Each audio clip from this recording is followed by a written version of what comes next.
Hi, I'm Bridget Welsh. I'm an Honorary Research Associate at the University of Nottingham's Asia Research Institute, and I'm one of the curators of this COVID-19 Conversations.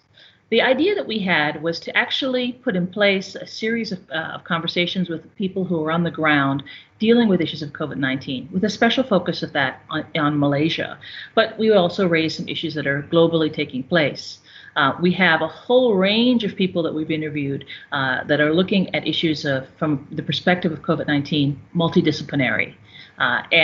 We hope that these conversations start making you think about how the crisis is evolving, but also how the world is going to change. And we felt this academic venue was a perfect place to begin this discussion. Hi, my name is Gaik Cheng Khoo, and I'm the director of the University of Nottingham Asia Research Institute in Malaysia, or UoNARI for short. We'd just like to introduce a little bit about the topics that are going to make up part of the conversations. Bridget, would you like to start? Sure, Gaik. We have the first speaker we're going to have a chance to listen to is a woman who's been really working on humanitarian issues for a long time. She got her degree in anthropology from Columbia University, and she works on issues in Indonesia and Malaysia, particularly on the issues of vulnerable communities. But her topic that we focus on is the issues of the Rohingya. She's been many times to the camps. She works with the refugee community in Malaysia. She's chair of the Rohingya Working Group for ASEAN. And so I thought it was useful, given the controversies that are happening in Malaysia, that we have her begin the discussion. Among the others that we've interviewed are a friend and a colleague, Dr. Steve Wong, who recently has retired from ISIS Malaysia, which is one of the leading think tanks in the country. And he has been working on issues of financial policy in the country for decades. And what he's able to do is to share with us some of his knowledge on what do we learn from the lessons of crises that in Malaysia? What are the things that we, in terms of policies and approaches and sort of challenges ahead? And I think this actually offers some very interesting insights for how to think about these things moving forward. Not least, another interview that we're going to feature is by a very well-known business consultant in Malaysia, Rafiq Jumaboy. He runs a consulting firm, Okney Consulting, and he works on issues of retail and business and travel, having served on the Committee of Planning in Singapore, but of course now his business is based in Malaysia for many decades now.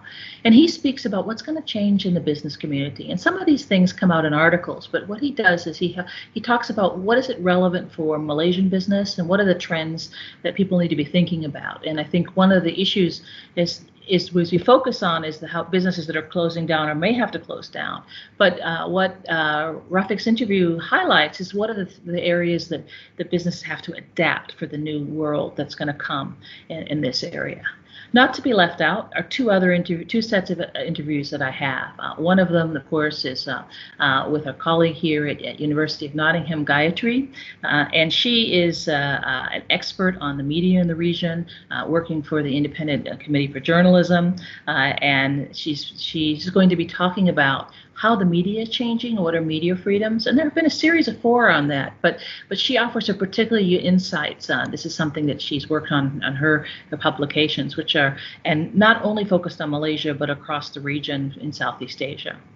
And I think in particular, this issue has come up in the political discussions, and we had come up with this topic before it became a hot topic, which is the relationship between the federal and the state authorities in terms of managing COVID-19.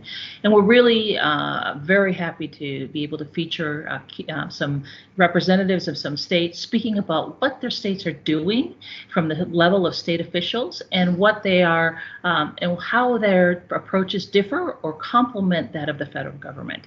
And I think it's useful to understand that the approaches to COVID-19, both not only as a public health issue, but as a kind of broader socioeconomic crisis, have to be tackled from multiple arenas.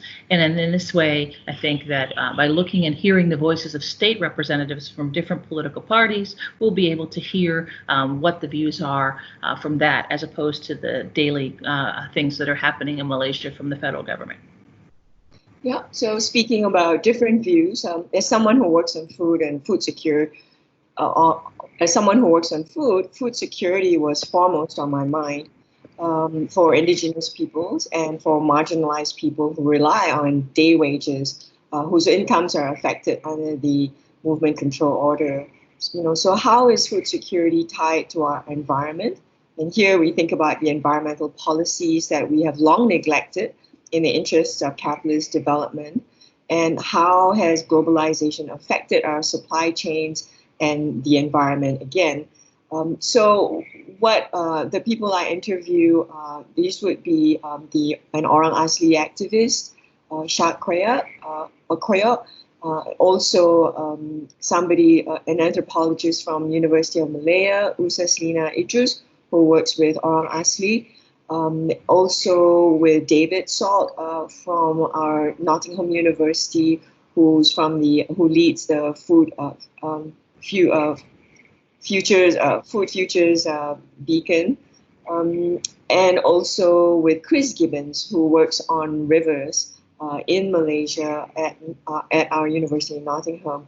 So for us, we're more interested in how we are preparing our food systems for a new normal.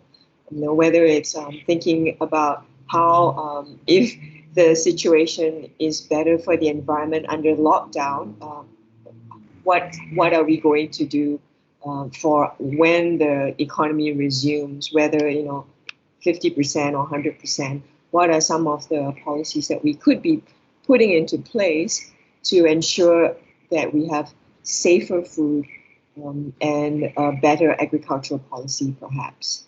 So we hope that you do check out all our COVID-19 conversations videos, and you can subscribe to the Asia Research Institute Malaysia YouTube page and click on the bell icon to be notified on any new or upcoming videos. Just to add, we also have Gaik is featuring one of the other colleagues at University of Nottingham, Benjamin Barton, working on China and soft power. So he's also looking at security from a different perspective, which of course will give us a lot of food for thought. So it's connected into issues of food security. Besides the issues associated with the YouTube page where you can check us out, I'd also recommend if you follow on Facebook or Twitter, please check out what's happening at the University of Nottingham's Asia Research Institute. We are a vibrant group of people, and we would like to help to start a conversation and enrich the discussion in the public as well as the university. So we're really very honored and very pleased if you do follow us. We'd like also to take a few moments to thank our speakers, many of the academics, the activists, the young government officials. They all took time. In many cases, because of internet issues, they had to do it twice. They took a lot more time. They shared their expertise, their experiences, and I think we're finding this a very enriching process, and we're really, really happy to have the opportunity to learn what's on the ground and share and learn in this process during this period of COVID-19. Lastly, we'd like to extend our utmost gratitude to Chu Tzu Shen, our marketing, graphics design, and video editor, for his enthusiasm and his technical expertise. Thank you, Chu, and stay safe, everyone. Yeah, thanks a lot, Chu, for everything. Your creativity has been wonderful, and thanks to everybody for listening. Stay safe and also stay sane in this period. Thank you.